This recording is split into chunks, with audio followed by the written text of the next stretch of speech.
રાણપુર તાલુકાના ઘડિયાના ઉમરાળા, બોરડી, કાનિયાડ અને બોટાદને જોડતો આંતરિક રસ્તો છેલ્લા ઘણા સમયથી બિસ્માર હાલતમાં છે, જેમાં 3 મહિના પહેલા શરૂ થયેલું નિર્માણ કાર્ય માત્ર કપચી નાખ્યા બાદ અધવચ્ચે જ બંધ કરી દેવાતા આ રસ્તા પર કાંકરા અને પથ્થરોનું સામ્રાજ્ય છવાયું છે। પરિણામે આસપાસના 1000 વીઘા જેટલી જમીન ધરાવતા ખેડૂતો, સ્થાનિક ગ્રામજનો અને વાહન ચાલકોને રોજિંદી અવરજવરમાં ભારે હાલાકીનો સામનો કરવો પડી રહ્યો છે। અકસ્માતોની શક્યતા પણ વધી ગઈ છે, ત્યારે તંત્ર દ્વારા અધૂરી કામગીરી તાત્કાલિક પૂર્ણ કરવામાં આવે તેવી લોક માંગ ઉઠવા પામી છે।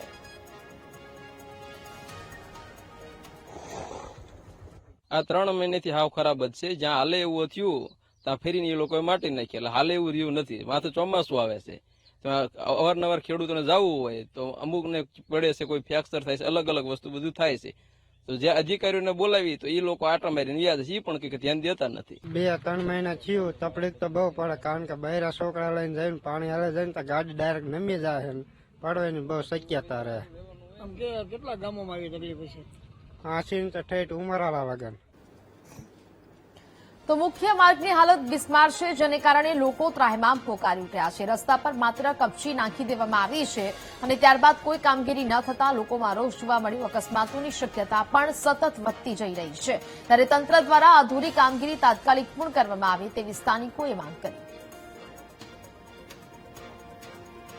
રાણપુર તાલુકાના કેટલાક ગ્રામ્ય વિસ્તારોની અંદર આંતરિક જે રસ્તાઓ છે તેની એકદમ ખકડધજ હાલત છે। ત્યારે હાલ વીટીવીની ટીમ પહોંચી છે રાણપુર તાલુકાના ગઢિયા ગામે। હું આ રસ્તો દેખાડવાનો પ્રયત્ન કરીશ કે છેલ્લા 3 મહિનાથી આ રસ્તાનું કામ શરૂ હતું, પરંતુ 3 મહિનાથી આ કામ બંધ કરી દેવામાં આવ્યું છે ને મેટલ પાથરેલી છે। હું દ્રશ્યમાં પણ દેખાડ્યું કે આ મોટા મોટા જે પથ્થરો છે, આ બધા પથ્થરો એ રસ્તા ઉપર નાખી દેવામાં આવ્યા છે છેલ્લા 3 મહિનાથી, પરંતુ કાંઈક ને કાંઈક કામગીરી હાલ બંધ છે, જેના જ કારણે આ રસ્તા ઉપરથી 1000 જેટલી વીઘા જમીનો આવેલી છે, તે ખેડૂતોની અવરજવર છે। તેમ છતાં ગઢિયાથી ઉમરાળા, બોડી, કાનિયાડ, બોટાદ સહિતના 7 જેટલા ગામોના જોવાનો પણ આ રસ્તો છે।